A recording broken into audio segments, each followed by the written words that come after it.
inspirada divinamente, respirada de la boca de Dios, es la idea en la frase inspirada divinamente, y útil para enseñar, esto es todas las doctrinas, ¿no? Todas las enseñanzas, dogmas, doctrinas, etcétera, del cristianismo, para enseñar, para redarguir, esto es en sentido negativo, para reprender o redarguir a los que andan mal, para corregir, esto es en sentido positivo, o sea, que aquellos que andan mal se corrijan y andan, cambien su comportamiento.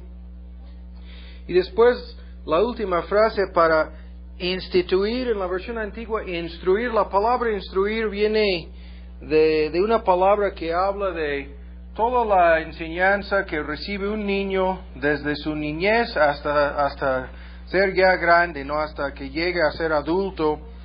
Y la idea de instruir a lo largo de su vida, en todos sus aspectos necesarios, instruir en justicia, para que el hombre de Dios, y ya sabemos que el hombre de Dios es cualquier creyente, todos sus creyentes sean maduros, perfectamente desarrollados, la figura de un cuerpo plenamente desarrollado, completo, ¿no? Enteramente, y esta palabra, la siguiente, instruido, la hemos visto muchas veces, es equipado o capacitado para toda buena obra. Y este texto es uno de los más importantes que nos habla de la suficiencia de las Santas Escrituras, el hecho de que son suficientes para todas nuestras necesidades en todos los sentidos, ¿no?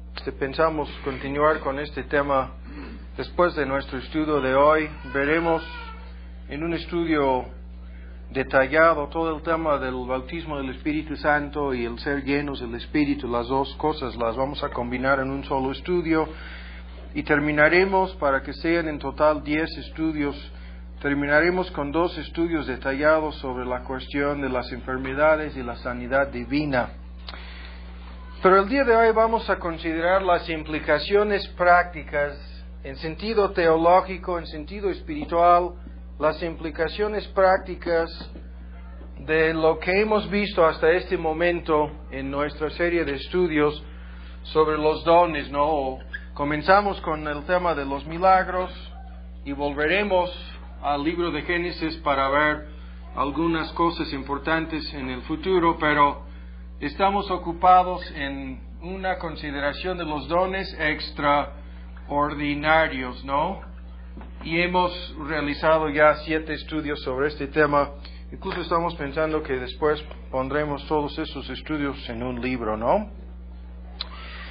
Pero ahora vamos a considerar las implicaciones prácticas del tema. Hemos visto, especialmente hace 8 días, aunque a lo largo de la serie hemos visto diferentes evidencias, pero hace 8 días señalamos 5 evidencias de que los dones extraordinarios concluyeron al fin de la época apostólica. La primera evidencia es el hecho de que ya no existen apóstoles y por lo tanto tampoco pueden existir entonces los dones extraordinarios, las señales que identificaron y autentificaron a los apóstoles de Cristo. Segundo, el hecho de que no debemos añadir nada a las Escrituras.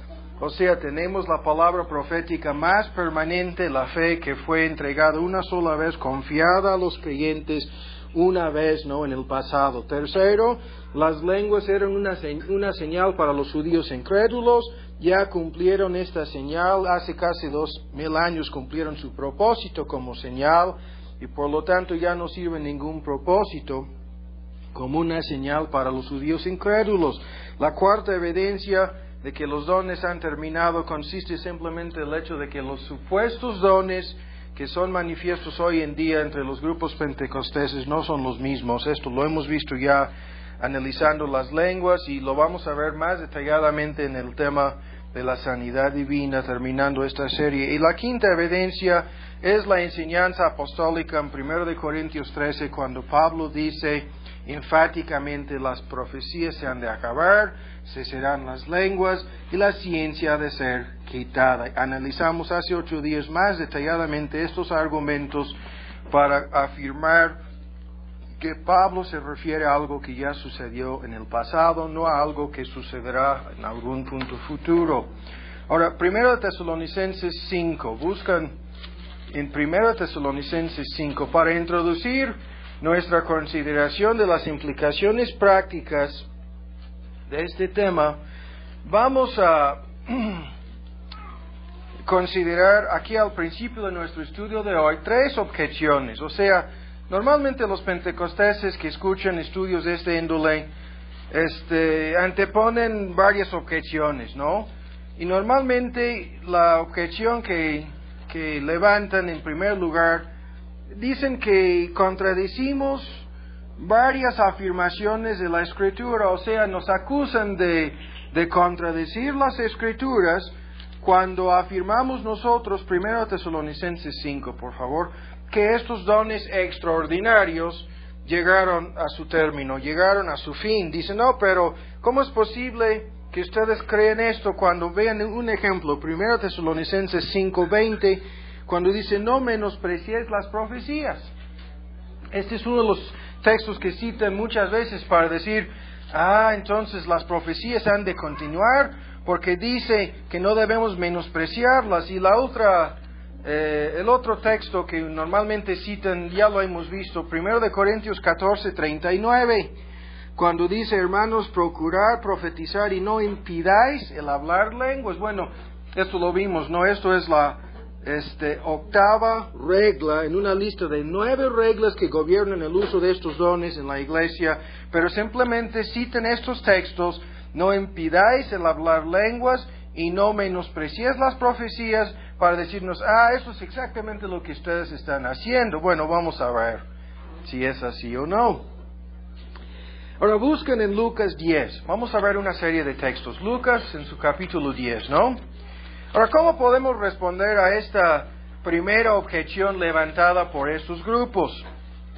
La objeción que dice, no, ustedes contradicen claramente las Escrituras porque ustedes prohíben el hablar lenguas y menosprecian las profecías. Bueno, vamos a ver, ¿no? ¿Cómo podemos responder? Lucas en su capítulo 10. No debe sorprendernos el hecho de que Dios dio mandatos respecto a estos dones, Lucas 10, cuando estaban todavía en operación. No debe sorprendernos el hecho de que Dios dio mandatos respecto al uso de estos dones y después quitó los dones. Fíjense bien lo que estamos diciendo. Para introducir este argumento, vamos a fijarnos solamente un momento en el Antiguo Testamento. Nadie duda de que, por ejemplo, en la ley ceremonial y aún más en la ley civil, pero más fácilmente podemos verlo en la ley ceremonial respecto a los sacrificios, respecto a los sacerdotes, los ritos, todo lo que hacían los judíos en el templo en Jerusalén. No hay duda alguna de que el Nuevo Testamento quita, anula, borra por completo del mapa todas las prácticas que encontramos en la ley ceremonial en el Antiguo Testamento. No hay duda alguna respecto a este punto. O sea, si comparamos el Antiguo con el Nuevo Testamento, podemos ver claramente que Dios dio mandatos, órdenes, mandamientos en cuanto a los ritos y las ceremonias de la ley, en este aspecto lo que llamamos la ley no moral, sino ceremonial. Y después en el Nuevo Testamento, Dios quitó por completo todas aquellas cosas que pertenecían a dicha ley, o sea, la ley ceremonial. Ahora, no debe sorprendernos tampoco el hecho de que Dios haya hecho exactamente lo mismo en el Nuevo Testamento. Vamos a ver varios ejemplos. Lucas en su capítulo 10, versículo, ya lo tienen, 4. Aquí cuando estaba comisionando a los 70, pero la misma cosa la encontramos en cuanto a la comisión entregada a los 12 apóstoles. Les dijo, no llevéis bolsa, ni alforja, ¿cómo se dice así? Alforja, maleta, eso sería mochila, ¿no? Hoy en día, esa es la palabra moderna, ni calzado.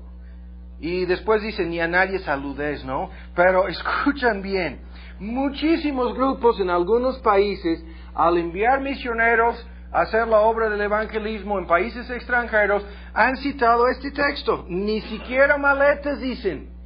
Y claro que no, nada de dinero. Váyanse así sin nada. Y citan este texto. Bueno, vamos a ver, vean más adelante. Y así dicen que sus misioneros viven por fe, ¿no? Pero vean más adelante en Lucas 22, el mismo evangelio, el mismo Cristo, en este caso hablando a las mismas personas, o por lo menos como esta misma prohibición está repetida 2 veces, ¿no? Se repitió 2 veces, primero a los 12, después a los 70, pero aquí vean en 22:36, ahora les dijo, vean, pues ahora el que tiene bolsa, tómela, y también alforja, o si se dice, o mochila, que lleve su mochila, su maleta, y el que no tiene, vean, venda hasta su manto, la palabra capa, y compre. Ahora esto es lo que sería el equivalente hoy en día, una pistola. O sea, llevaban espadas para protegerse. Ahora les manda a estas mismas personas con maleta, con dinero, y aún con una espada. Ahora, primero dio un mandato y luego lo cambió. Esto es en el Nuevo Testamento, ¿sí? Ahora vean en Mateo 10, el Evangelio según Mateo, en su capítulo 10, por favor, Mateo, este texto lo vimos hace 8 días, en cuanto a la comisión entregado nuevamente a los 12 apóstoles. Conocimos la lista de requisitos para ser apóstol, ¿no? Y leímos este texto. En Mateo 10, ahora vean, en el versículo 5, envió los 12, 10, 5, a los cuales dio mandamiento diciendo, por el camino de los gentiles no iréis, vean, por el camino de los gentiles no iréis, y en ciudades samaritanos no entréis. Ahora, ¿qué tan curioso es esto? Porque al terminar su evangelio, Mateo nos da lo que nosotros conocemos como la Gran Comisión en su capítulo 28 del Evangelio según Mateo. Y vean la Gran Comisión. Primero se les prohibió ir a los gentiles y a los samaritanos, y después no solamente quitó la prohibición, sino que les mandó, vean, 28:19, por lo tanto, ir y doctrinar, evangelizado, predicado el Evangelio, es la palabra griega, a todos los gentiles, bautizándolos, vean, todos los gentiles. Y esto es lo que vemos en el libro de Hechos, algo que veremos en nuestro estudio sobre el bautismo del Espíritu Santo, las cosas que Dios tuvo que hacer, para decirlo así entre comillas, para obligar a Pedro a predicar a los gentiles y para indicar a todos que Dios aún había aceptado a los samaritanos. ¿Qué tan curioso es, no? El hecho de que posteriormente en el libro de Hechos hay más sobre este tema, pero el punto es, Dios dio un mandamiento, un mandato respecto a su comisión, limitando su evangelismo exclusivamente, decía, a los judíos, ¿no? No a los gentiles ni a los samaritanos. Y posteriormente Dios quitó el mandato. Ahora ven en Hechos 15. Aquí en la conferencia, esto es uno de los textos. ¿Cuántas veces hemos escuchado preguntas acerca de esto en Hechos 15? En particular acerca de la sangre. A algunas sectas, los falsos testigos de Jehová y especialmente los adventistas del séptimo día, continuamente a estas sectas les gusta hacer preguntas acerca de si es lícito o no comer la sangre. Pero vamos a leer la carta que enviaron a las iglesias entre los gentiles, ¿no? En donde estaban en aquel entonces, en la mayoría de los casos, una mezcla de judíos y gentiles, miembros de una sola iglesia, una sola congregación local. Ven en 15:28 que ha parecido bien al Espíritu. Esta es la carta que enviaron. Ven las personas involucradas aquí. ¿Ha parecido bien a quién? Al Espíritu Santo. Vean, y a nosotros son no solo los apóstoles reunidos en la conferencia, entre comillas decimos conferencia, pero aún más los ancianos y pastores de la iglesia en Jerusalén, a nosotros no imponeros a ustedes los gentiles ninguna carga más que estas cosas necesarias. Ven, eso es lo que dice, que os abstengáis de las cosas sacrificadas a ídolos, y de sangre, y de ahogado, y de fornicación, de las cuales cosas si os guardares, vean, bien haréis. Y terminan diciendo, pasadlo bien. Ahora, Ven ustedes la prohibición que nos interesa. Aquí no vamos a meternos en la cuestión de la sangre, ni las cosas ahogadas, ni mucho menos la fornicación. Lo que nos interesa es la frase que os abstengáis de cosas sacrificadas a ídolos. Esto es una prohibición, pero ven más adelante, en 1 de Corintios, en su capítulo 8, cuando escribieron al apóstol Pablo, preguntándole específicamente en cuanto a la carne sacrificada a los ídolos, la misma cosa que acabamos de leer en Hechos 15, les fue prohibido en Hechos 15 comer la carne sacrificada a los ídolos. Pero en 1 de Corintios 8, ven ustedes en el versículo 4, acerca pues de las carnes viandas que son sacrificadas a los ídolos. Sabemos que el ídolo nada es en el mundo y que no hay más de un Dios. Y comienza a dar un discurso sobre este tema, y ven en 8, si bien la banda no nos hace más aceptos a Dios, porque ni que comamos seremos más ricos, ni que no comamos seremos más pobres. Mirad pues, vean, mas mirad que esta vuestra libertad, ¿cuál libertad? La libertad de comer carne sacrificada a los ídolos, no sea tropezadero a los que son débiles, y se refiere aquí al tema que hemos visto en el pasado, la conciencia débil y la necesidad de no escandalizar a los débiles. Y ahora, esta misma idea vuelve a surgir en varias ocasiones en el Nuevo Testamento, y voy a leer de 1 de Timoteo, en su capítulo 4, y escuchen el texto, por favor, 4:3.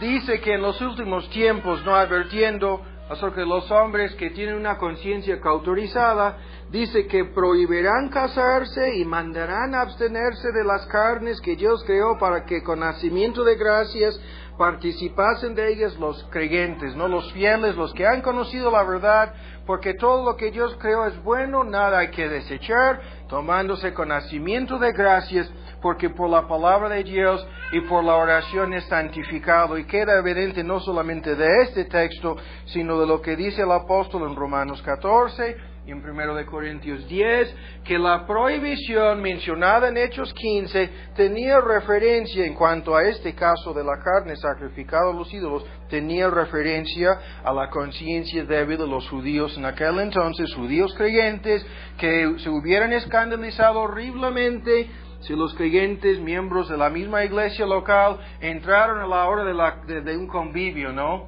A la hora de una comida común, si hubieran entrado ahí los gentiles, con la carne que vendían ahí en el mercado, que primero pasó por manos de los sacerdotes paganos en el templo, cuando la ofrecían simbólicamente a su dios pagano, no a su ídolo, ¿cómo se hubieran escandalizado aquellos judíos, no? Pero el punto es que Dios primero dio la prohibición y después la quitó. Y estos no son los únicos ejemplos, pero lo que nos interesa es que estos son ejemplos del Nuevo Testamento, ¿sí? Esto es importante. ¿Por qué? Porque cuando leemos ahora directamente hablando de la cuestión de las lenguas y las profecías, cuando leemos que no debemos menospreciar las profecías ni tampoco prohibir el hablar en lenguas, debemos tomar en cuenta todo lo que vimos hace 8 días, el hecho de que 1 de Corintios 13 anuncia, profetizando así algo que estaba muy pronto, o sea, no estaba muy lejos en cuanto a su cumplimiento. En aquel entonces, cuando dijo, las profecías se han de acabar, cesarán las lenguas, la ciencia ha de ser quitada.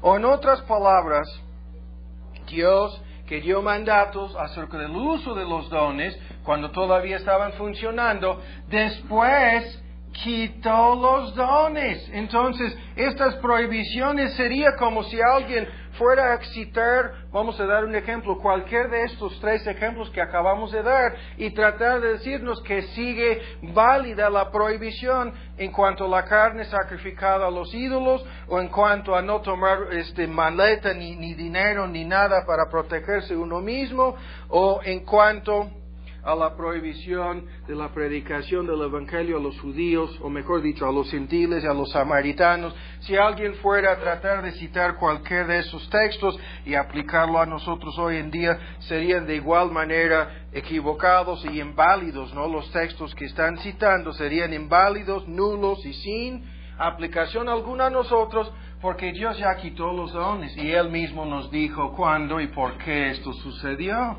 Entonces, la primera objeción que dice que estamos contradiciendo las Escrituras, acabamos de contestarla, ¿no?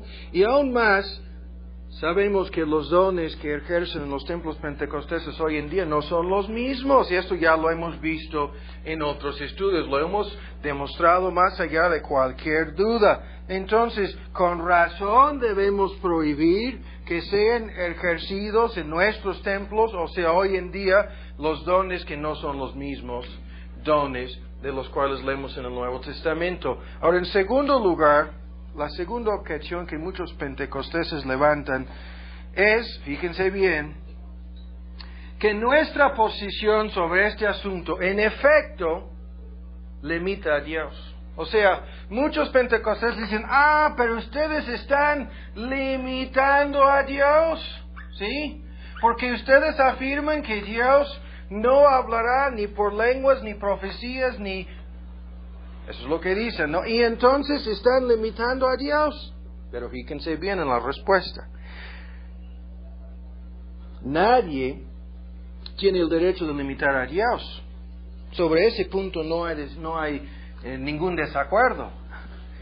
Pero, fíjense bien, nosotros no estamos limitando a Dios. Vamos a ver un momento que los pentecostales están limitando a Dios. Nosotros no estamos limitando a Dios en sentido alguno, sino simplemente estamos afirmando lo que Dios mismo ha dicho en su palabra.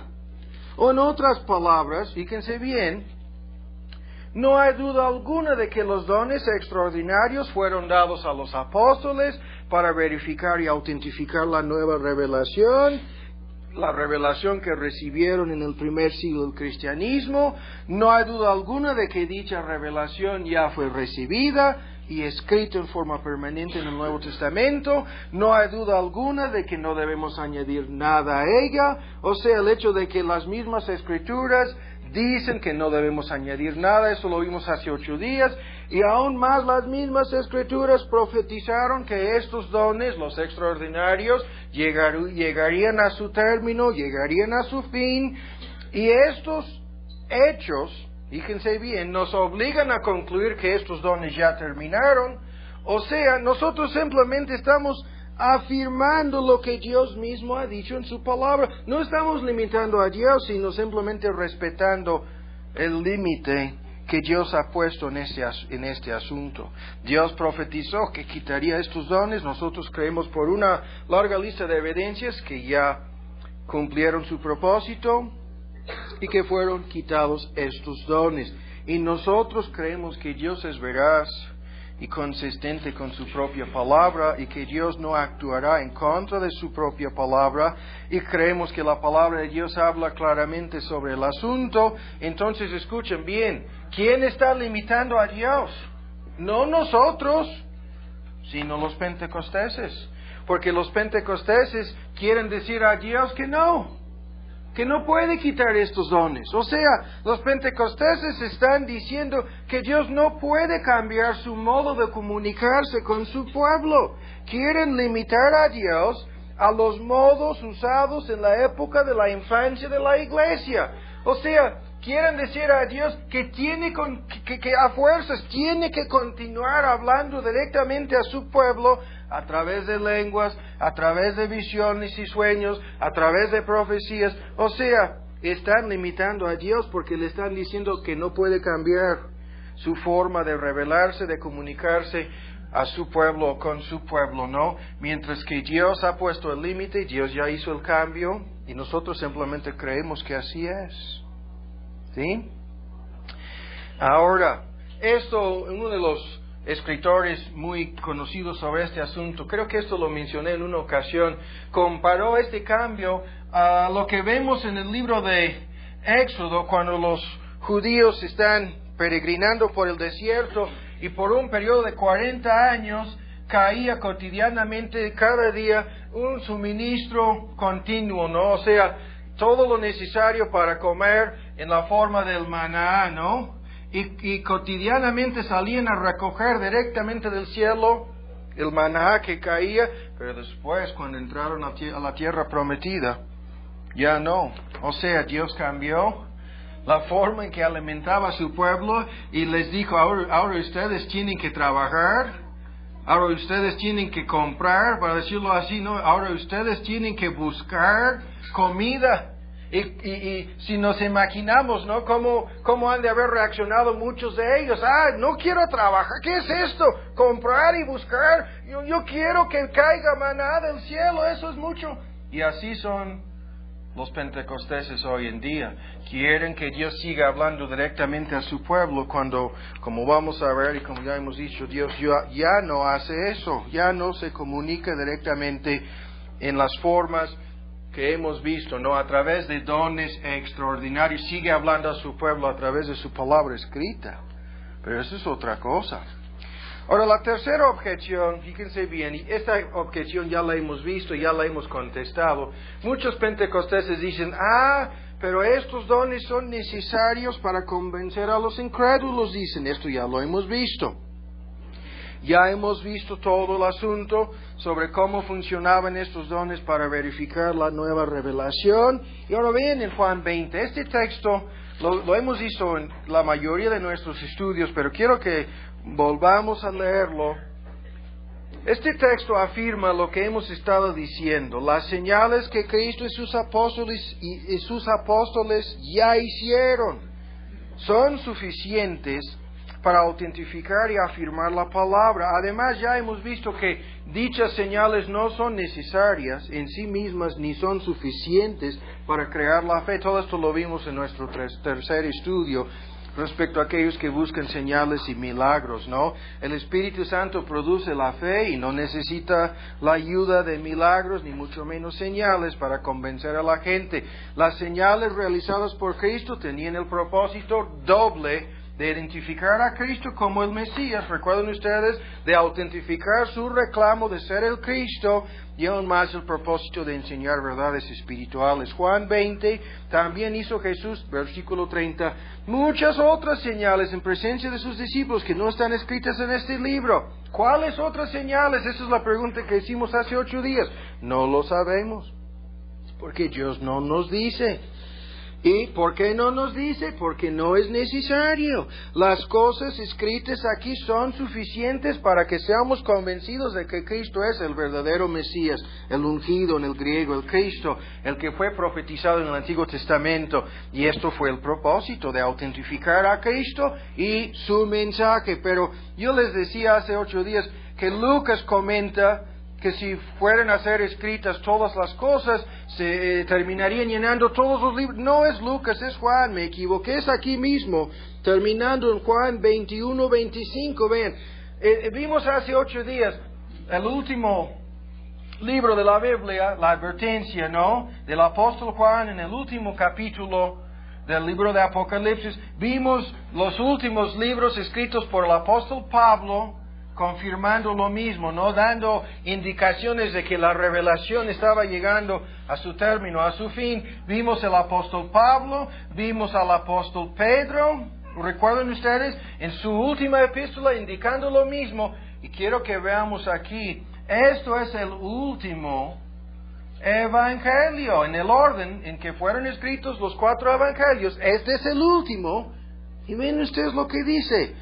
También vean, otras muchas cosas hizo Jesús, vean, también muchas otras cosas, que si se escribiesen cada una por sí, ni aun en el mundo pienso que cabrían los libros que se habrían de escribir, dando a entender que no iban a escribir más los apóstoles acerca de las cosas que Cristo hizo, las cosas que Cristo dijo, las cosas que Cristo enseñó. Todo lo necesario ya lo tenemos aquí. Esto indica exactamente lo mismo. Entonces, con esta explicación otra vez tenemos una respuesta, ¿no?, para las objeciones.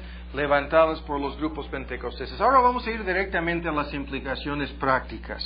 Y quiero que pongan mucha atención en esta parte de nuestro estudio, porque aquí viene una serie de cosas bien importantes. Ahora, vamos a considerar desde ambos puntos de vista, o sea, desde el punto de vista del cese, ¿sí? Esto los teólogos hablan del cese o el no cese, ¿no? ¿Entienden la idea de los dones extraordinarios? Incluso la palabra teológica es cesación. Y los cesacionistas, aunque no es una palabra muy conocida en español, los cesacionistas dicen que los dones cesaron y los demás dicen no, que no cesaron. Sí, el cese y el no cese. Esa es la forma en que vamos a considerar el asunto. Ahora, lo que vamos a hacer primero es una consideración, vean esta palabra, una consideración de las desventajas, ¿sí?, de la posición que afirma que no terminaron estos dones. O sea, vamos a ver una serie de problemas, para decirlo así. Las desventajas, ¿no?, de la posición pentecostés o pentecostal, y después las ventajas de la posición correcta, la que consideramos como la posición bíblica. Entonces, vamos a ir por partes. En primer lugar, la primera desventaja de la posición pentecostal, la posición sostenida por los grupos que se autonombran pentecosteses o a veces carismáticos hoy en día, fíjense bien. En este primer punto están resumidas muchas cosas. La primera desventaja, suponiendo que tienen razón, que los dones extraordinarios no terminaron, ¿sí? Entonces, fíjense bien, ya no tenemos una norma objetiva de la verdad. Vean, ya no tenemos, según la posición que ellos sostienen, ya no tenemos fíjense bien, ya no tenemos, vamos a usar varias palabras, una norma, una regla, podríamos decir un estándar, ¿no? Una regla, y vean esta palabra, objetiva. Ustedes saben que no puedo hablar y escribir, y muchos dicen, ni puede hablar, pero vean, objetiva, ¿sí? Una norma objetiva de la verdad. Algo objetivo quiere decir algo ajeno, algo fuera de nosotros, algo que no está sujeto a cambio. En contraste con algo subjetivo, o sea, algo en nosotros, ¿no?, que está sujeto a nuestros propios prejuicios y criterios, etc. Vamos a analizar este punto.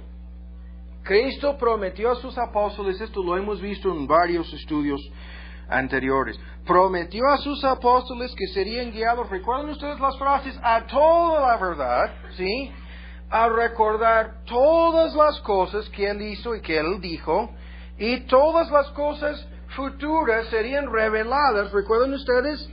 3 promesas que vimos, no me acuerdo cuándo fue, Ricardo, hace 8 días, hace 15 días, en uno de los estudios anteriores, les prometió que serían guiados a escribir toda la verdad, a recordarse de todas las cosas, y la idea implícita de apuntar estas cosas, como acabamos de ver aquí el apóstol Juan diciendo, no es necesario escribir más. Pudiéramos continuar escribiendo libros y nunca terminaríamos de hablar de todo lo que hizo y todo lo que dijo, pero lo necesario para la vida espiritual, el crecimiento, la salvación eterna, etcétera, de los creyentes, todo lo necesario ya lo tenemos aquí.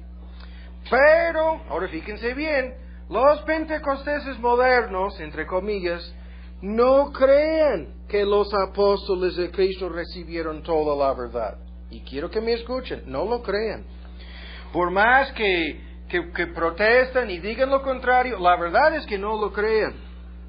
O en otras palabras, creen que Dios sigue hablando con su pueblo a través de lenguas, profecías, visiones, sueños, etcétera. O sea, creen que Dios sigue hablando en forma directa a través de los dones extraordinarios, en forma directa. Creen que Dios sigue comunicándose con su pueblo.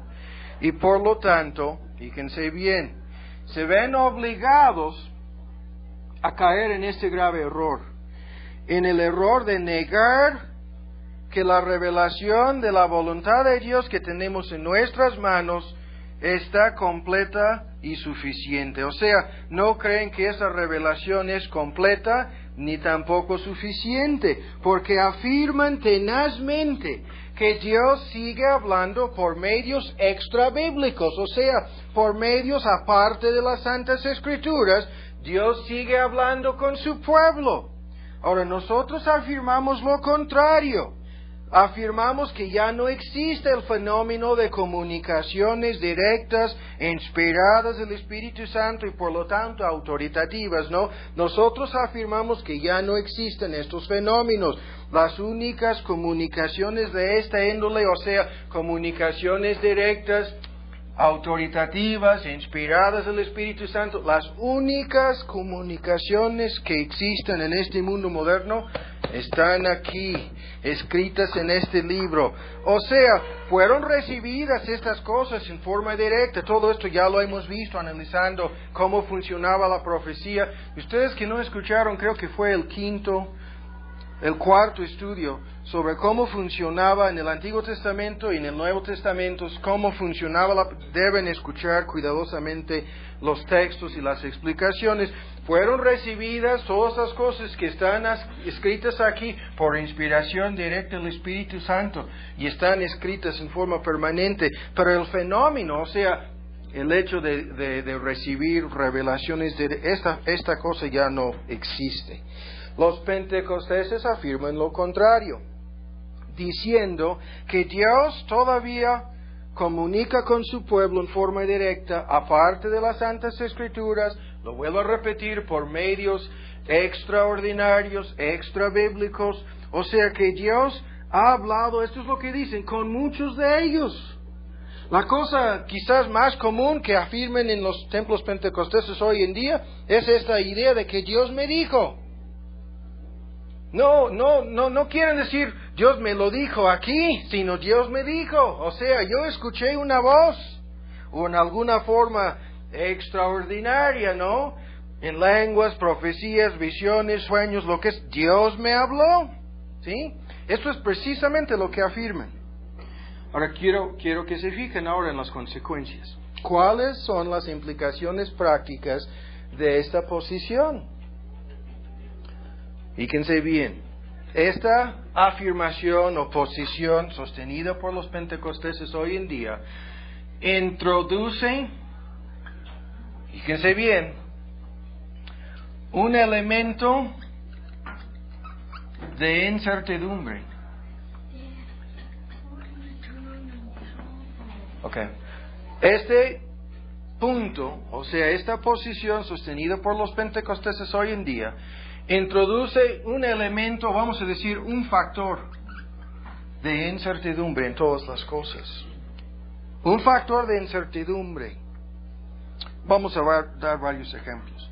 Introduce un factor de incertidumbre en cuanto a las doctrinas y las enseñanzas de la Biblia. ¿Por qué? Porque como ellos afirman que Dios sigue dando revelaciones nuevas, como ellos afirman que Dios sigue hablando, comunicándose directamente con su pueblo, aparte de las Santas Escrituras, como ellos afirman que las Santas Escrituras no son ni completas ni suficientes para todas nuestras necesidades, entonces en cualquier momento, según la teoría de ellos, en cualquier instante, las doctrinas pueden cambiar. O sea, todas las doctrinas y enseñanzas de las Escrituras están sujetas a cambio, porque Dios, según ellos, puede revelar algo nuevo, algo adicional, algo de más, en cualquier momento, algo adicional a lo que tenemos en las Santas Escrituras, y en ese momento entonces nos veremos obligados a cambiar nuestras creencias. Y todo el movimiento pentecostés en términos generales ha promovido esta cultura, este ambiente de expectación, de que en cualquier momento vamos a recibir una palabra directa de Dios. Y para dar un ejemplo de cómo han cambiado algunas doctrinas, la doctrina de un rapto secreto, o sea, el arrebatamiento de la iglesia 7 años antes del fin del mundo, antes del comienzo de la gran tribulación. Si ustedes no conocen la doctrina, está bien, no necesitan conocerla, es una doctrina completamente falsa. Pero esa doctrina fue pronunciada por primera vez por una mujer pentecostés hablando en lenguas en los Estados Unidos, y así se introdujo este factor de incertidumbre en sentido doctrinal respecto a la escatología, porque la mujer dijo, Dios está revelando este punto ahora, algo nuevo. Todas las cosas nuevas son falsas, ¿sí? Vuelven a escuchar, esto lo vamos a ver antes de terminar con nuestro estudio de hoy. Todas las cosas nuevas, todas las doctrinas nuevas, todas las prácticas nuevas son falsas. O sea, no hay nada en este libro acerca de un rapto secreto, primero. No hay nada en las confesiones de fe. Es decir, buscando en el siglo XVIII, XVII, hasta las confesiones de los grupos anabautistas, antes de la Reforma, en 1120, en 1100, nada acerca de un rapto secreto, nada en este libro. Y aquella mujer decía, no está en la Biblia porque es algo nuevo. Y cambiaron así toda la doctrina de la escatología, la secuencia de los eventos para terminar este mundo. Todo el cambio vino porque esta posición, al negar que tenemos una norma, una regla fija y objetiva de la verdad, o sea, aquí está la palabra importante, al negar este primer punto, introduce consciente o inconsciente un factor de incertidumbre en todas las cosas, en las doctrinas, en las prácticas, en la adoración pública y aún más, como veremos antes de terminar, en la guianza divina. O sea, en cuanto a las prácticas, vean este ejemplo. Algunos de ustedes vieron la alerta, ¿no?, sobre el avivamiento de la risa santa, según ellos, o la borrachera espiritual, que la hoja que habíamos repartido hace algunas semanas. Y estos cuates, aquí tengo en mis manos el libro, y estos, los que apoyan este movimiento, que son en este país Amistad Cristiana, Viento Recio, Vino Nuevo, Castillo del Rey, Centro de Cristiano, Vino Nuevo, Confraternidad Cristiana, una larga lista de iglesias nacionales, o sea, mexicanas, que están apoyando este movimiento. Fíjense bien cómo es que han introducido en la adoración pública de Dios un supuesto avivamiento de la risa, o lo que a veces llaman o dicen que es la risa santa, ¿no? Y dicen, esto es un nuevo mover del Espíritu Santo para los últimos tiempos. Esto es una cita de la literatura de ellos, ¿no? Carcajadas, borracheras espirituales y sonidos de animales, es el subtítulo. Y luego comienzan a hablar de cómo están bien documentados casos de personas que además dice, ladran como perros, rugen como leones y algunos hasta intentan volar como aves, afirmando, aun cuando algunos hacen sonidos característicos de los cerdos, aún así afirman que esto es algo nuevo. Sí, lo admiten, pero como no tienen una norma o regla objetiva de verdad, ¿quién les puede decir que no? Ellos afirman que sí. Y aún más, escuchen bien algunas cosas que creo que les he comentado, que las noticias en Canadá, en los Estados Unidos y aún en Gran Bretaña hablan de que han llegado al punto de practicar ahora lo que se conoce como el santo vómito. No solo se ponen así a gatear y a hacer sonidos como animales, todo bajo la inspiración del Espíritu Santo, según ellos, sino hasta el vómito santo lo están justificando. Y un pastor aquí, creo que es un pastor en uno de los templos de Amistad Cristiana aquí en México, está citado aquí, donde él dice que la gente se quedaba tirada en el estacionamiento, llegando al templo, se quedaban tirados ahí, algunos ni podían salir de sus coches, se quedaron ahí a las puertas de sus autos, dice, ebrios. Algunos después del culto no podían irse. Hasta el día de hoy, dice, sigo viendo a mucha gente ebria del Espíritu Santo. Cualquier análisis de Hechos 2 deja bien claro que solamente los 12, los que predicaban aquel día, hablaban lenguas. Solamente los que hablaban lenguas, los 12 apóstoles, fueron acusados de ser ebrios. Y esto porque estaban hablando una multitud de idiomas que a los demás, ya lo hemos visto, ¿no? Idiomas conocidos, lo hemos comprobado, la palabra 2 veces es dialectos. Pero a los demás les parecía como pura tontería. Entonces, por eso les acusaron Pero escuchen bien, ahí tratan de justificar esta idea en Hechos 2. Dice, unos ríen, otros dicen tonterías como si hubieran bebido botellas enteras de licor. Desde entonces han seguido las manifestaciones y luego dice, aún más fuertes. Ahora escuchen bien esto, cómo han introducido prácticas, incertidumbre, nuevas cosas a la adoración de Dios. Uno de los mismos pastores en un templo de Amistad Cristiana, escuchen bien, en un cassette, fíjense bien, se alineó con la antigua práctica chamanista, aquí lo dicen chamánica, así, de los chamanes, que son hechiceros o brujos, ¿no? De los brujos tribales, dice, y se refiere a lo que ustedes han visto en ocasiones en África, ahí se ponen a danzar y hacer todos los movimientos con una música bien rara. Este pastor está apoyando, escuchen bien, la creencia de que por medio de la música y la danza se puede derrotar a las fuerzas del mal. O sea, se puede hacer que huyan los espíritus malos, igualito a lo que dicen los hechiceros paganos, no solamente en el continente de África, sino en varias islas y en algunas otras religiones paganas del mundo. Pero apoyando la idea de que danzando y tocando la música en cierta forma rara, podemos hacer huir a los espíritus malos. Y aún más, como ya lo hemos comentado, esta posición introduce la incertidumbre en cuanto a la guianza divina, haciéndola completamente subjetiva, o sea, una cosa sujeta a los impulsos, las emociones, los sentimientos de la persona. Entre tanto, o vamos a decirlo en otra forma, si una persona puede decir, Dios me dijo cosa. Un hospital en donde iban a combinar la medicina y la sanidad divina, que sería todo un éxito según Oral Roberts, que iba a costar, no me acuerdo, pero la cifra que tengo en mi mente, quizás mi esposa se acuerda de esto, unos 30 y tantos millones de dólares para construir el hospital en donde iban a combinar la medicina, los doctores normales con la sanidad divina. Y Oral Roberts dijo a la gente que había tenido una visión de Jesús de unos 900 pies, o sea, serían 274 metros de altura, que vio a Jesús, un Jesús así de 274 metros de altura, decía. Y este hombre, escuchen lo que dijo en su conferencia de prensa, 704 metros de altura, en su conferencia de prensa decía, ¿y si el público no me ayuda con estos 30 y tantos millones de dólares que necesito para construir el hospital? Dios me ha dicho que me va a matar. Y esto causó un escándalo tremendo.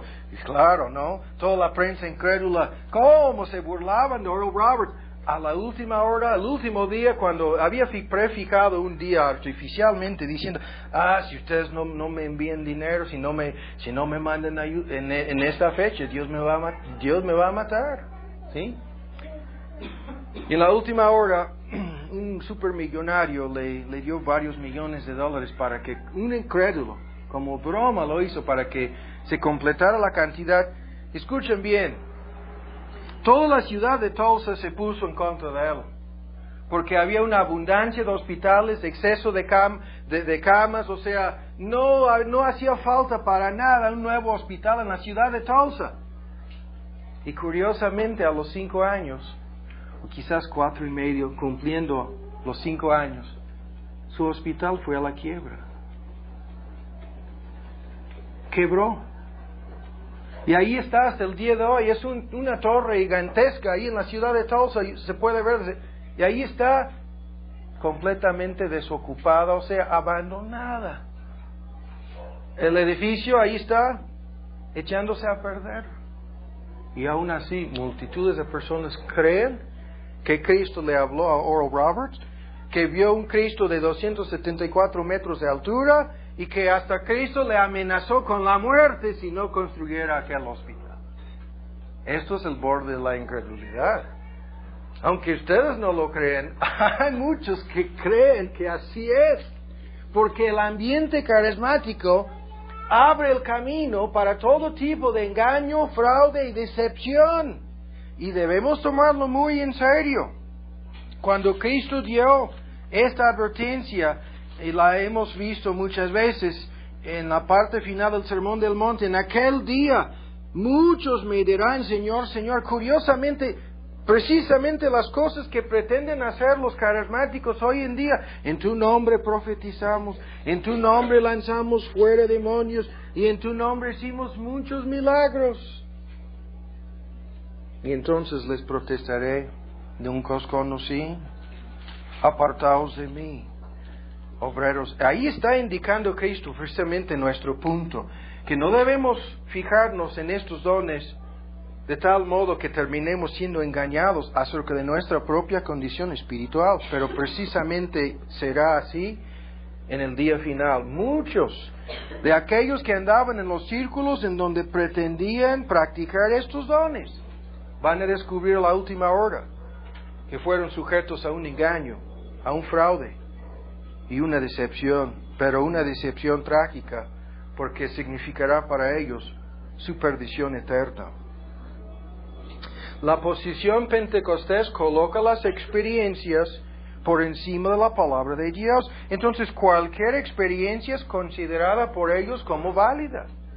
Esta mentalidad les sujeta continuamente al peligro de ser engañados por sus maestros y aún más por Satanás mismo, pero más importante, les sujeta continuamente al peligro de engañarse a sí mismos, como estas personas de las cuales Cristo nos advirtió.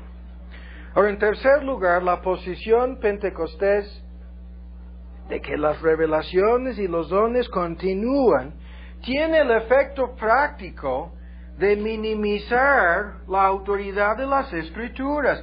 Minimizar la autoridad de las Escrituras. O sea, consciente o inconscientemente, esto es el efecto. Minimiza la autoridad de las Santas Escrituras. Los pentecosteses creen que Dios sigue hablando, que sigue hablando directamente a su pueblo, no necesariamente a través de la Biblia, a través de su palabra escrita, sino por medio de los dones extraordinarios. Entonces esto les anima a buscar una palabra fresca, una palabra nueva, una palabra directa de Dios. Y esta clase de revelaciones directas tiene la tendencia inevitable de minimizar el lugar, la importancia y la autoridad de las Santas Escrituras. Los maestros carismáticos o pentecostales dicen, cuando nosotros les hablamos, no, ustedes están minimizando la autoridad. Ellos dicen, no estamos minimizando nada, porque nuestras profecías no atacan las Escrituras. Pero escuchen bien, al proveer, entre comillas, una supuesta fuente alternativa de luz, de conocimiento, de consuelo, de ayuda, etc., al proveer para sus feligreses una fuente alternativa de luz, de guianza, de información, etc., están minimizando la autoridad de las Escrituras. Y aún más, uno de los problemas principales, nadie puede probar, nadie puede demostrar que la mayoría de las revelaciones recibidas por ellos son falsas. ¿Por qué? Porque no tratan directamente con cosas enseñadas en las Escrituras. Tratan con, Andrés se va a enfermar, Moisés también, ¿sí? Fulano anda en pecado, ¿sí? El juicio de Dios caerá sobre, así. Hablan de cosas que nadie puede confirmar. O sea, este menosprecio de las Santas Escrituras es manifiesto aún en sus cultos, aún en sus reuniones, en las reuniones públicas, ¿no? En la adoración pública. ¿Por qué? Porque ya lo hemos señalado, el estudio sistemático de la palabra de Dios no es la cosa central, sino los dones. Los dones toman el primer lugar. Y muchos de ellos dicen, no, pero no estamos minimizando las Escrituras, estamos diciendo simplemente que necesitamos las dos cosas. Las dos cosas, tanto las Escrituras dicen, como las lenguas y las profecías, las dos cosas. Pero al afirmar que necesitan las dos cosas, están en realidad afirmando lo que ya hemos dicho. Su creencia de que las Santas Escrituras no son suficientes. O sea, al decir necesitamos dos cosas, lo que estamos diciendo es que las Escrituras no son completas ni suficientes y que nos hace falta algo más. Pero ahora, si esto fuera poco, el hecho de que minimizan la autoridad de las Escrituras, de hecho, hay muchos casos en donde han afirmado cosas directamente contrarias a las Escrituras y así han manifestado su menosprecio hacia la palabra de Dios. Pero ahora ven, en cuarto lugar, la posición pentecostés hace que la responsabilidad de buscar la guianza divina, la responsabilidad de tomar decisiones, ¿sí?, la guianza divina, guiados por la palabra de Dios, hace que esa responsabilidad sea innecesaria. O sea, ya no es necesario, según ellos, buscar guianza divina en la forma en que la Biblia lo enseña, puesto que uno en cualquier momento puede recibir una palabra de guianza directa de Dios. Y ya les he comentado, ¿no?, lo que pasó a aquel hombre que era probablemente uno de los más dotados ministros en este país, que se casó con una mujer carismática, una mujer como pastora, predicadora pentecostés, todo porque la mujer le convenció de que Dios le dijo a ella que era su voluntad que se casaran. O sea, lo que le convenció a este hombre de que debería casarse con ella era precisamente su reclamo de ella, que decía, Dios me dijo. Y escuchen ahora otro detalle acerca de aquella mujer. Aquel hombre, si hubiera escudriñado las Escrituras, como vamos a mencionarlo en un momento, los pasos para buscar la guianza divina, si hubiera escudriñado las Escrituras, habría evitado un desastre. Ahora está divorciado, ya no puede ser ministro, su vida se ha vuelto inútil, prácticamente inútil. Todo debido a que no buscó la guianza divina aquí, ¿sí?, sino aceptó la palabra de aquella mujer que afirmaba que Dios le había dicho.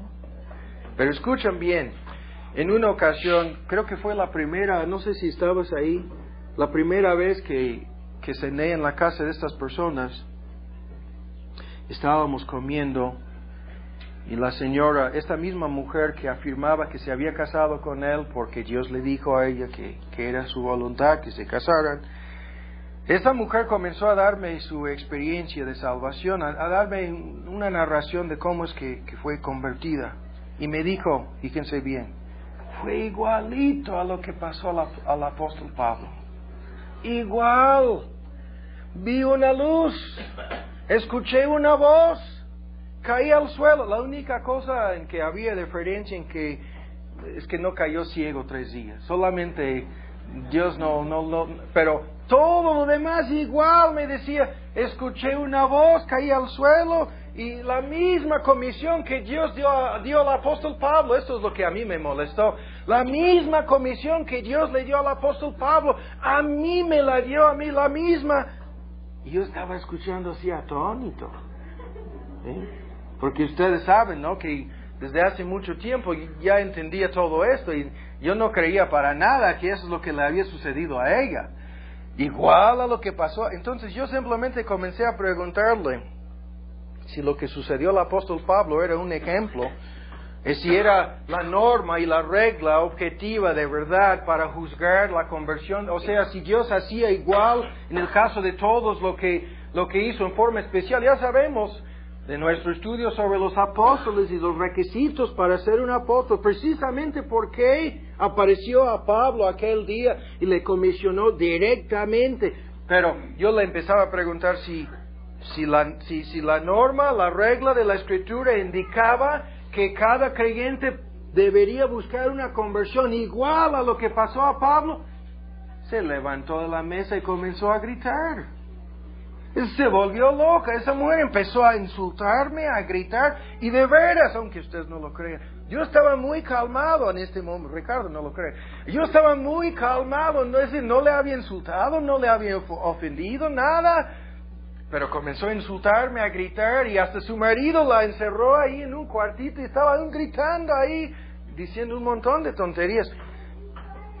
Pero escuchen bien, según la posición pentecostés, no es necesario seguir los pasos mencionados en las Santas Escrituras para buscar la guianza divina, porque Dios nos puede hablar así, como lo que pasó con ella. ¿Sí?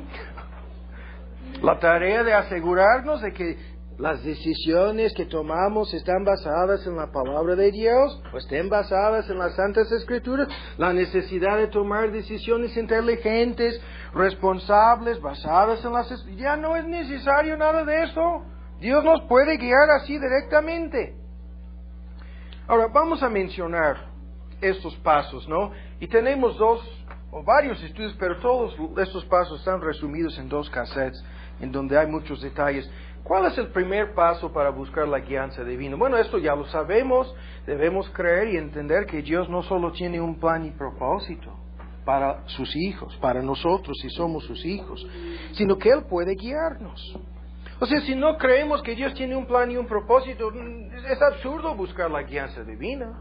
Segundo, debemos someternos completamente a Dios. En Romanos 12 es el texto más conocido sobre el tema, para que experimentemos la buena voluntad de Dios, perfecta y agradable, etc. El primer requisito, sumisión absoluta a la soberanía de Dios. Y esto quiere decir muchas veces que tenemos que sacrificar nuestros planes, poner a un lado nuestros deseos y someternos completamente a la voluntad soberana de nuestro Señor. Tercero, la necesidad de examinarnos a nosotros mismos en forma profunda para que veamos no solamente cuáles son nuestros motivos verdaderos, sino aún más todos los posibles obstáculos a la guianza divina en nuestras vidas. El asunto de la guianza divina, ustedes lo saben, casi nunca es un asunto de esta índole, de entendimiento, ¿sí? Sino casi siempre es un asunto de sumisión y obediencia.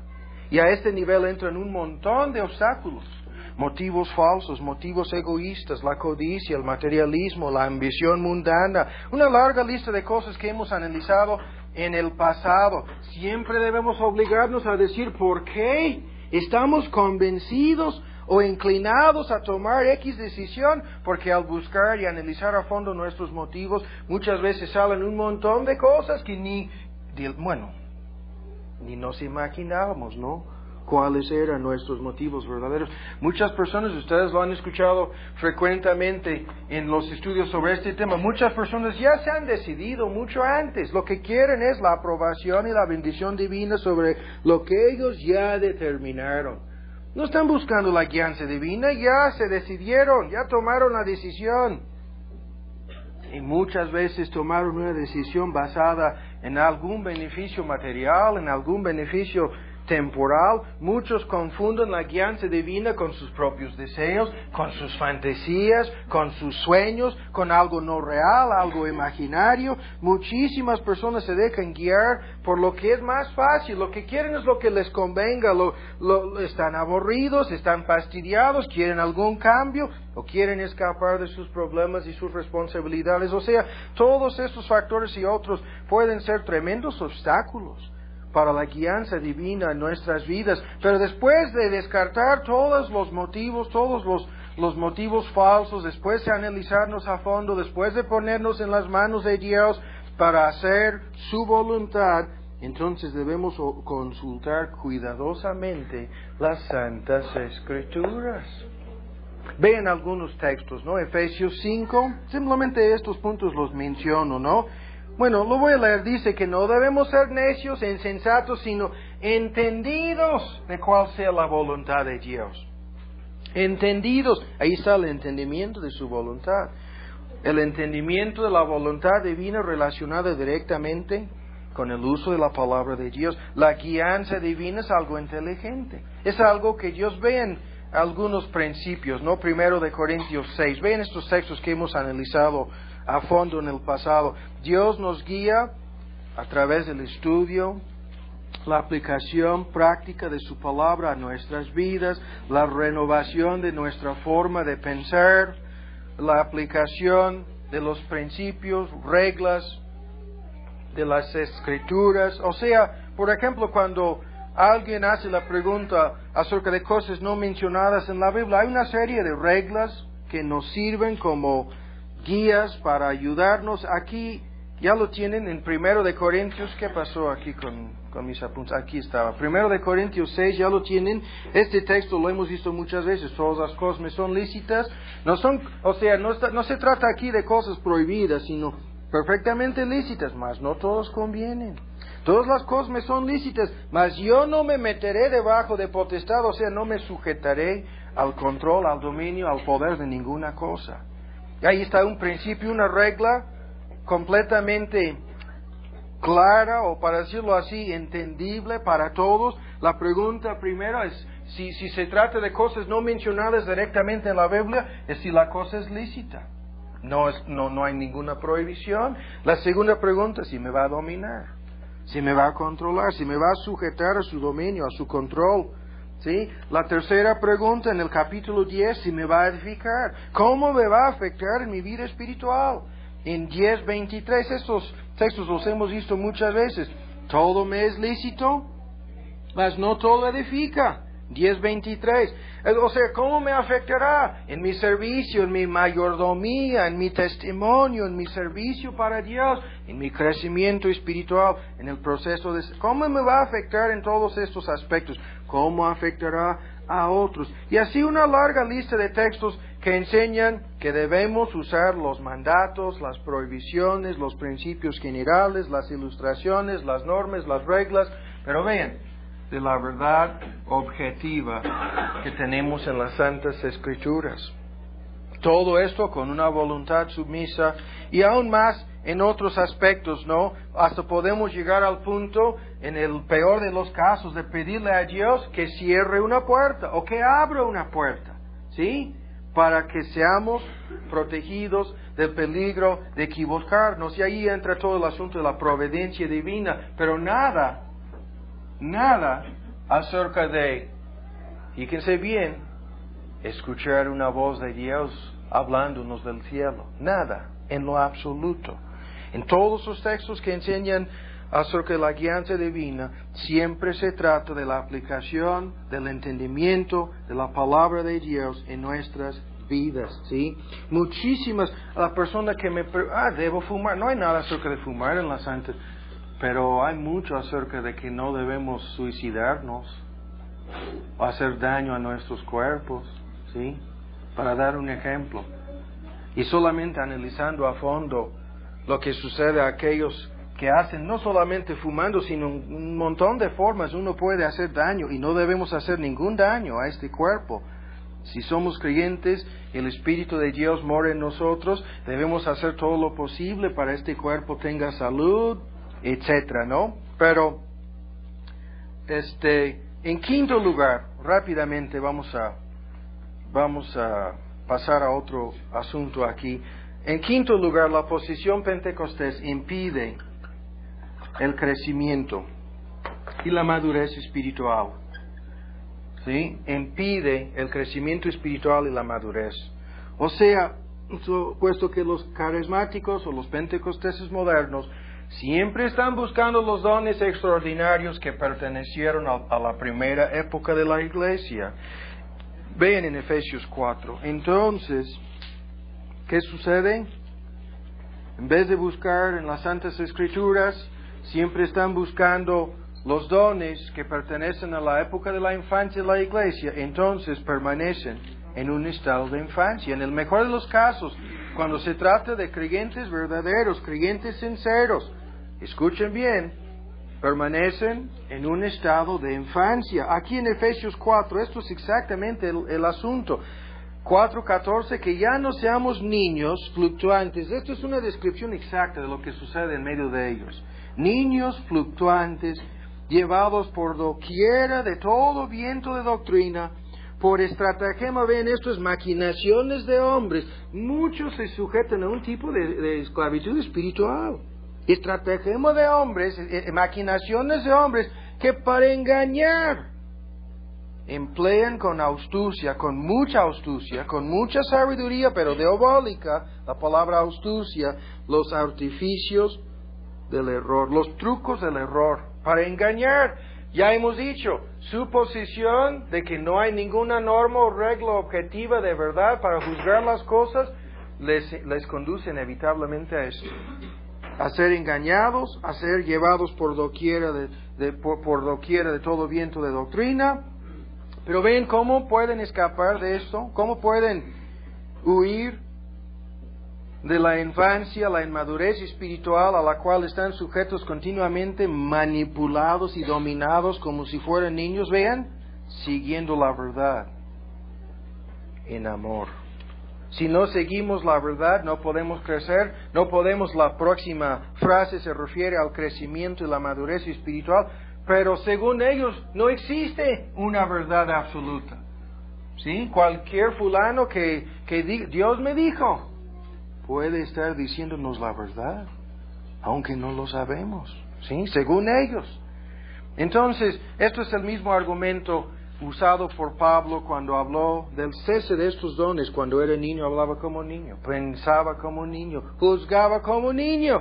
Mas cuando ya fui hecho hombre, dejé lo que era de niño.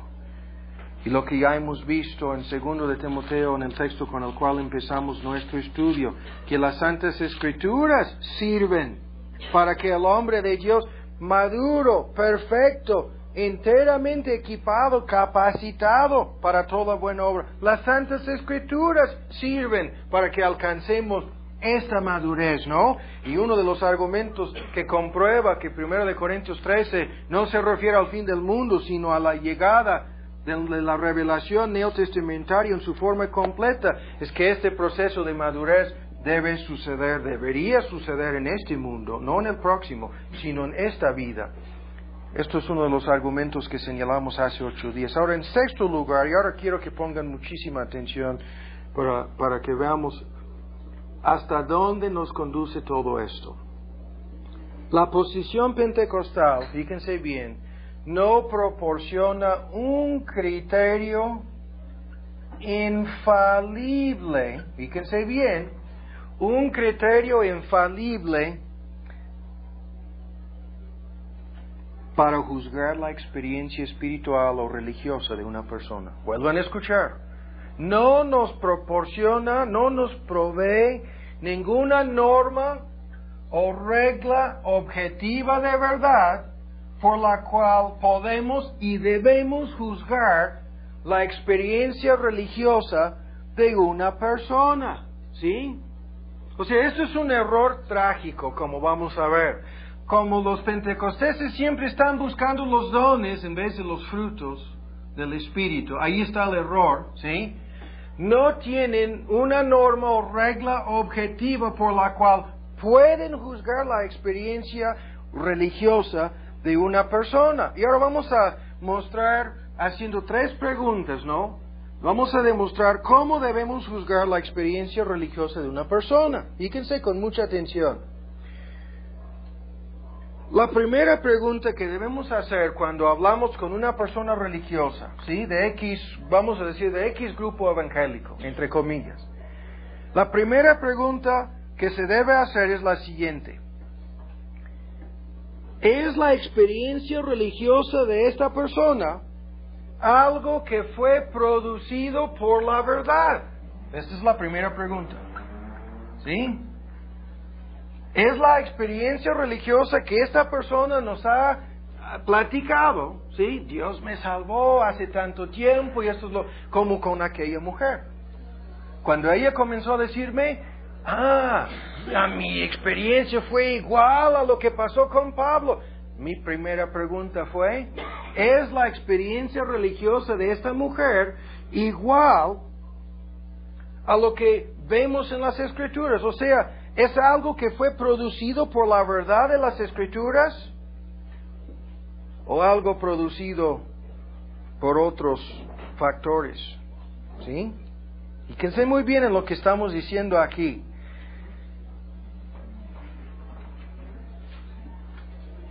Puesto que los pentecosteses, según ellos, ¿no? Estos a fin de cuentas lo que creen, para ellos no existe ninguna norma o regla de verdad objetiva, ¿sí?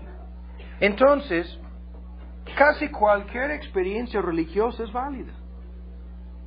Casi cualquier experiencia religiosa tiene validez, según ellos. Ahora, aquí tengo la tentación de decir muchas cosas, pero quizás algunos de ustedes nunca han escuchado lo que voy a decir, pero fíjense muy bien en esta afirmación. Siempre cuando conozco por primera vez una persona religiosa, entre comillas, una persona evangélica, o sea, de cualquier grupo, no, estoy hablando de los no católicos, ¿no?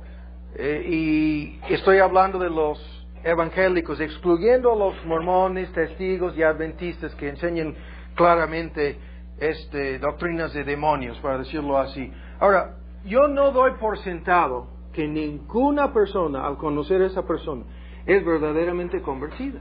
No lo doy por sentado, o sea, no doy por hecho que el mero hecho de que fulano que está sentado aquí me dice que es una persona, esto no lo doy por sentado. De hecho, yo dudo. Escuchen bien lo que estoy diciendo. ¿Por qué dudo? Porque hay una serie de preguntas y vamos a analizar las 3 preguntas. La primera pregunta que yo tengo en cuanto a esta persona, ¿fue su experiencia religiosa algo producida o algo producido por la verdad? ¿Sí? Topamos continuamente con personas que dicen, Dios me sanó en Alcohólicos Anónimos, me libró del vicio y me salvó. Ahora, ¿esto es la salvación? ¿Dejar un vicio? ¿Eso significa ser salvo? O, fíjense bien, otra persona dice,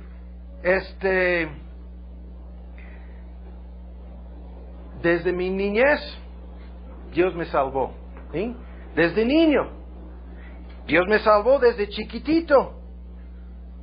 O sea, cuando analizamos el testimonio de esa persona y preguntamos si experimentó verdadera convicción de sus pecados, si su supuesta experiencia religiosa fue basada en un entendimiento correcto de la persona y la obra de Cristo, todo lo que es la doctrina de la justificación por la fe. O sea, nosotros sabemos que excluyendo a los testigos, mormones y adventistas, etcétera, y los católicos, aún entre la mayoría de los evangélicos en este país, un 80, 85, 90% de los evangélicos en este país creen en la salvación por obras. Cuando hablamos siempre de la justificación por la fe y de un entendimiento básico de la obra salvadora de Cristo, si la persona ha experimentado verdadera convicción de sus pecados, se va a dar cuenta de inmediato de que no puede salvarse a sí misma, de que sus pecados son demasiado grandes, de que por más bien que pudiera hacer para recompensar el mal que ya hizo, que nunca alcanzaría una justicia la cual Dios aceptaría, y de inmediato la persona desconfía en sí misma. Pero en los lugares en donde no se predica la gracia de Dios, en donde no se predica bien lo que es el pecado, la convicción del pecado, la depravación humana, o sea, la mayoría de las personas terminan confiando, o no, si no directamente en sus obras, en su libre albedrío, en su bautismo, en algo que ellos hicieron. Y la Biblia dice desde el principio hasta el fin, todos aquellos que confíen en su propia justicia, en sus obras, en ceremonias, en ritos, aun aquellos que confíen en su buena voluntad para recibir a Cristo, van a ir derechitos al infierno. Directamente al infierno. Por más que sean religiosos y sinceros, van a ir al infierno. Entonces, comienzo a preguntar, vean la primera pregunta. ¿Fue la experiencia religiosa de esta persona algo producido por las Escrituras? La pregunta de si le condujo a arrepentirse verdaderamente de sus pecados, a confiar el 100% en Cristo, solamente en Él, para ser justificado y aceptado ante Dios. O si, vean, se sometió al señorío de Cristo? ¿Cuántos grupos dicen, y no debemos confundirnos, usan lenguaje bíblico, palabras de la Biblia, citan textos, pero han dado otra definición a estas palabras? El Papa habla del perdón del pecado, el Papa habla de la persona y la obra de Cristo, el Papa en ocasiones hasta habla de la salvación eterna. Pero sabemos que el Papa ha dado un significado completamente distinto a esas palabras, que ya no tienen el significado bíblico, sino que tienen otro significado antibíblico, ¿no? Entonces, el hecho de que hablen, por ejemplo, muchos, dicen la salvación, es por gracia. Y luego comienzan a hablar de los creyentes carnales. Hay que arrepentirse. Predican mucho sobre el arrepentimiento. Y luego comienzan a defender la idea de los creyentes carnales, de que no es necesario someterse a Cristo. O sea, el asunto es tan difícil que tiene que ser por pura gracia, a través de Cristo, no por obras. Hasta la fe misma, la capacidad de someternos a Dios, tiene que ser el don de Dios. Todo eso ya lo sabemos, pero mi punto es lo siguiente: yo no busco para ver si la persona tiene una comprensión completa de la predestinación y las doctrinas más profundas del Evangelio, sino busco para ver cuál ha sido la causa, o sea, qué es lo que produjo en esa persona su supuesta conversión. Y cuando topamos con personas que han escuchado mentiras, que han pasado todas sus vidas en iglesias falsas, o personas que dicen, Dios me salvó en mi niñez, no sabían nada de este libro, ¿sí? Debemos entender de inmediato que no son personas salvas. Si su experiencia religiosa no fue producida por la verdad, o de otra forma tenemos que decir que uno puede ser salvo por un error. Y si así es el caso, entonces no solo los católicos, sino los budistas y todos los demás van entonces vámonos de aquí, ¿no? Ustedes pueden creer cualquier cosa. Pero el apóstol dijo a Timoteo, ¿recuerdan ustedes sus palabras? Ten cuidado de ti mismo y de la doctrina. Persiste en ello, pues haciendo esto a ti mismo salvarás y a los que te oyeran. ¿Qué dijo Pablo? Han obedecido de corazón aquella forma de doctrina, doctrinas específicas, enseñanzas básicas. Ahora, esta es la primera pregunta, ¿sí? Y en muchos casos, en los círculos carismáticos o pentecostales, cualquier experiencia religiosa es válida, porque desde un principio ellos no creen que existe una norma, una regla de verdad. Primero. Segundo, escuchen bien, la segunda pregunta: ¿es la experiencia religiosa de esta persona gobernada por la verdad?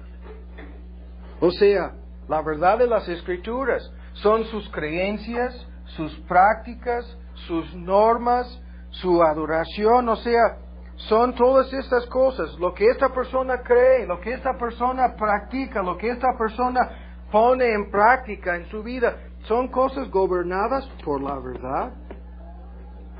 ¿Sí? Es la experiencia religiosa de esta persona dirigida y controlada por la misma verdad. Escuchen bien lo que estamos diciendo. Y la tercera pregunta es si aquellos que son objetos de una experiencia religiosa aman la verdad, si están comprometidos con ella. Y ya sabemos por qué tanto énfasis sobre la verdad. ¿Por qué? Porque no hay salvación sin la verdad, no hay santificación, santifícalos por tu verdad, no hay seguridad de salvación sin la verdad. Pero lo que sabemos hoy en día es que en multitudes de casos, desde un principio, la experiencia misma fue producida por algo, pero no por la verdad. Sintieron a la hora de bautizarse, a la vez que nos da risa, ¿no? Es algo muy triste. Algún supuesto milagro, alguna experiencia, pero nada en conformidad con la verdad de las Escrituras. O sea, primero, si es producto de la verdad. Segundo, si esta misma verdad sigue gobernando sus vidas. Y tercero, la tercera pregunta, ¿cuál es la pregunta? Si la persona ahora ama la verdad. Aquellos que no recibieron el amor de la verdad para ser salvos irán a la perdición, dice Pablo en 2 Tesalonicenses. Entonces, todo esto es lo que debemos preguntar en cuanto a la experiencia religiosa de una persona, pero tristemente tenemos que decir que en la mayoría de los casos la experiencia fue producida por algo, pero no por la verdad. Su vida no es gobernada por la verdad, ni mucho menos manifiesta la persona un amor hacia la verdad y un compromiso con ella. Y tenemos que concluir entonces que la persona, aunque ha tenido una experiencia errónea, ¿sí? Errónea. De otra forma, la única otra opción a la cual podemos llegar es que uno puede ser salvo sin entender nada, sin conocer, y en tal caso todo lo que la Escritura dice acerca de la necesidad de predicar el Evangelio, la fe viene por el oír por la palabra de Dios. Personas que dicen, Dios no me salvó y yo no sabía nada. La fe viene por el oír por la palabra de Dios. ¿Cuál palabra de Dios? Se refiere en Romanos 10 a esta palabra de Dios, no a una palabra directa del cielo, no, sino a esta, que aunque es directa del cielo, ahora la tenemos en forma escrita, no, me refiero entonces a las Santas Escrituras. Ahora, estas son las consecuencias prácticas de la posición carismática. A fin de cuentas, se quedan sin una regla, una norma de verdad en forma objetiva y se dejan llevar y se dejan engañar en muchos casos por maestros religiosos que quieren manipular y que quieren que sean sus víctimas, ¿no? Ahora vean en Hebreos 1, para terminar, ¿cuáles son las ventajas? Y solamente vamos a mencionar 2 o 3. ¿Cuáles son las ventajas de la posición que afirma que los dones cesaron? La primera ventaja es muy obvia. Si los dones terminaron, entonces tenemos en nuestras manos la verdad objetiva, o sea, no está sujeta a cambio ni a nuestro propio criterio, la verdad objetiva por la cual debemos juzgar todas las cosas. ¿Sí? Por la cual debemos juzgar todas las cosas. Y esto es algo importantísimo, porque muchísimos versículos nos dicen que debemos juzgar todas las cosas por medio de las Escrituras, ¿no? Entonces, todas las prácticas, todas las doctrinas, todas las enseñanzas, y aún escuchan todas las experiencias religiosas de los hombres. Y lo vuelvo a repetir, multitudes de personas dicen, esto es mi experiencia y usted no tiene derecho de cuestionarla. No, yo no la estoy cuestionando, simplemente estoy preguntando si su experiencia está conforme, está de acuerdo, ¿sí?, con la palabra de Dios. Y esto es mi responsabilidad como ministro. Y si la experiencia religiosa de una persona no está conforme a la palabra de Dios, ustedes lo saben, en multitudes de casos entre los pentecostales dicen, habló lenguas. Y le comenzamos a preguntar acerca de Cristo, su obra, el plan de la salvación, su convicción de pecado, y está en un cero, no sabe nada, pero habló en lenguas. Y así se han engañado grandes multitudes de personas. En el momento en que algo tome el lugar de la verdad objetiva de la palabra de Dios, ya no tenemos una regla ni una guía para juzgar a nadie ni nada. Segundo, ven en Hebreos 1, hay un libro con este título, La Última Palabra. La Última Palabra. ¿Sí? Estas personas que dicen, Dios me salvó, nada de convicción, nada de arrepentimiento, nada de entendimiento, Dios me salvó así, con una palabra. No, eso no puede ser, porque aquí tenemos la última palabra. La posición que afirma que los dones cesaron, ¿no? Que llegaron a su fin, conduce a esto. Aquí tenemos en nuestras manos la palabra final de Dios. Esto es el argumento en Hebreos 1 y 2. Dios habiendo hablado por muchas veces, en muchas maneras, el primer versículo, en otro tiempo, a los padres por los profetas, en estos postreros días, nos ha hablado por el Hijo. Y todo lo que hemos visto, prometió que los discípulos, los apóstoles, serían guiados a toda la verdad, a escribirla, a recordarla, a apuntarla, todo esto lo hemos visto. Los dones que verificaron y autentificaron la palabra son mencionados en el capítulo 2, y todo esto quiere decir que Cristo nos dio la última palabra. De hecho, el último libro de Apocalipsis es la revelación de Cristo, tal como le veremos en su segunda venida, y todos los eventos desde aquel entonces hasta el fin del mundo. Esta es la última palabra. Dios no cambiará nada de lo que está escrito aquí. Esta es la palabra que nos juzgará en el día final. Cuando se abren los libros, créanme, aunque hay un libro de vida, hay un libro de los vivientes, un libro de vida del Cordero, un libro de todos aquellos que vivieron, un libro con todos sus pecados, que será abierto en aquel día. Créanme, este es el primer libro que se va a abrir, y seremos juzgados conforme a las cosas escritas en este libro. Y como lo dijo Cristo, las palabras que he hablado, estas son las palabras que nos juzgarán en el día final. Dios no cambiará nada, no habrá nada de revelaciones nuevas, ni nadie ni nada, fíjense bien, nadie y nada puede contradecir la palabra de Dios, la que tenemos aquí en forma escrita. Y tercero, y esto es la cosa más importante, y en cuanto a las implicaciones prácticas, esta es la más importante. Tenemos en nuestras manos todo lo necesario para examinarnos a nosotros mismos, ¿sí? Con el fin de asegurarnos a nosotros mismos de que nuestra experiencia de salvación sea conforme a las Escrituras. Los elementos que ya hemos mencionado, verdadera convicción de pecado, un entendimiento básico de la persona y la obra de Cristo. Tenemos todo lo necesario para examinarnos a nosotros mismos. El arrepentimiento, la confianza total en Cristo, la sumisión a Él como Señor y Salvador. Y tenemos además la única base, la única cosa que nos puede dar verdadera seguridad, ¿sí? Verdadera certidumbre de nuestra salvación. No es que Dios me habló, no es que tuve una visión, no es que Dios me sanó, no es que hablé en lenguas, no es ninguna de esas cosas. Es la palabra de Dios. Una seguridad y certidumbre basada en la obra de Cristo y las evidencias de su obra en nosotros. Las evidencias de que somos en verdad hijos suyos. Y sin esta verdad no existe seguridad de salvación.